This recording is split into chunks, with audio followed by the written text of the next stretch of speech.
What if I told you that some of your high school teachers might have lied to you?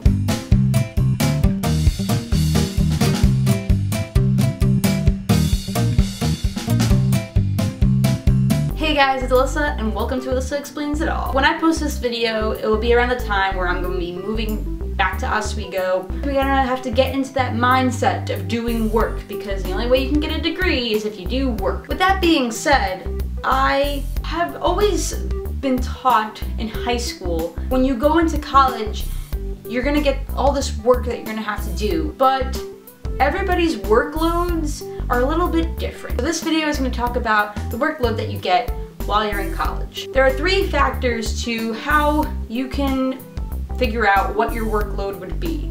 The first factor is your major. Whether you have one major, a double major, a minor, or a combination of all that stuff. As a communication major, I don't really get that much work. I get essays and I get a textbook, but sometimes I'll come back from my day of classes and their communication classes and I really won't have that much to do. It's just because in my classes sometimes it's just essays that you have to do, and the essays are due either in the middle of the semester or later in the semester, and sometimes that's the bad part, is that sometimes all the communication classes essays are due at the same time. Speaking of textbooks, while we're on this subject, a lot of the times when it gets down to that point in the summer where everybody's like, I need textbooks, what do I do? Textbooks are a lot of money. And sometimes, especially in your first year, you have to buy a lot of textbooks for either one class. Sometimes they're not really textbooks, sometimes they're just books, but you know what, when they all add up together, it costs a lot of money. You can buy the books straight from the college bookstore and you can pick them up right when you get to school at Union. You may want to try other websites like Amazon or Che. You can buy books, you can rent books, you can buy used, you can buy new, whatever you prefer. Back to workload, it really just depends upon your major. For my friends that I've noticed, like roommates in the past, and some of my other friends who are not communication majors, I see that they do have a lot of work. The second factor that you have to consider is the actual class itself, and there's 2 concepts that go into it.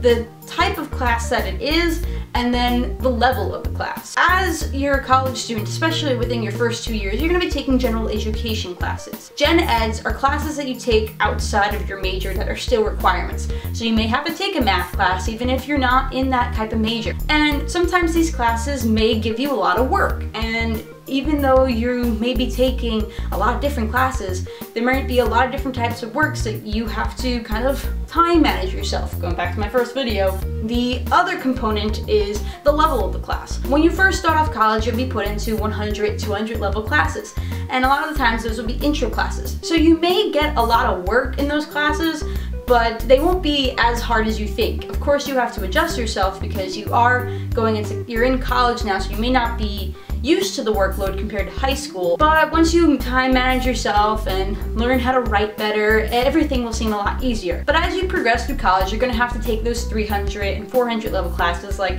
I am now. I'm even still taking 200 level classes. When I take a 100 or 200 level class, it's like, oh, this is so easy. Another side note is printing out papers. Oswego offers you 500 pages for each semester, and with those 500 pages you can print out as many sheets as you want, and that's the limit that you get. I think colored pages are worth 2, so be careful on that, so try not to print in color as often. You can print in the library, there's some computer labs in the campus center, there's one in the Oneida's basement. A lot of the times you won't run out of pages, like I've never run out of pages, but I know people in their upperclassmen years, especially education and business majors, who have gone down to the very low and have to like ask people to borrow pages. But you shouldn't be worrying about that right now unless you're a really big printer.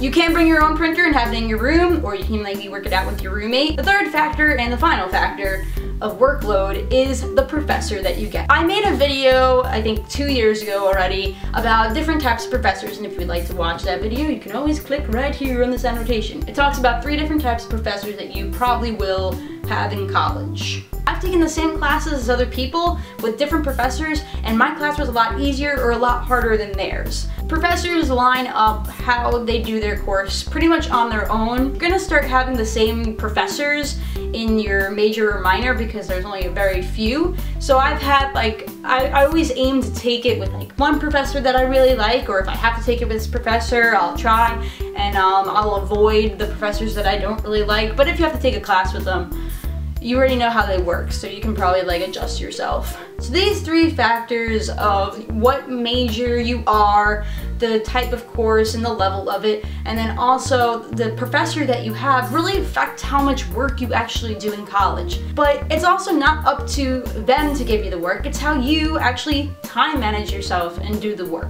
College is a time for you to start becoming independent. If you get a bad grade, you have to be the one to try to fix that. And that's it. I hope that taught you something. You're awesome, I'm awesome, and thank you for watching this video, and if you would like to, you can press the subscribe button to find out when I post more videos. If you have any questions, comments, or video ideas, you can always tweet me at Alyssa16, or you can comment here or on my Facebook page. You can like my Alyssa Explains It All Facebook page. My senior year is almost here. I'm very excited, kind of nervous, kind of don't want it to go by fast, but it probably will.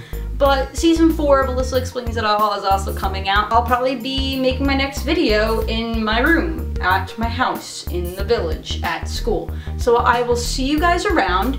Bye.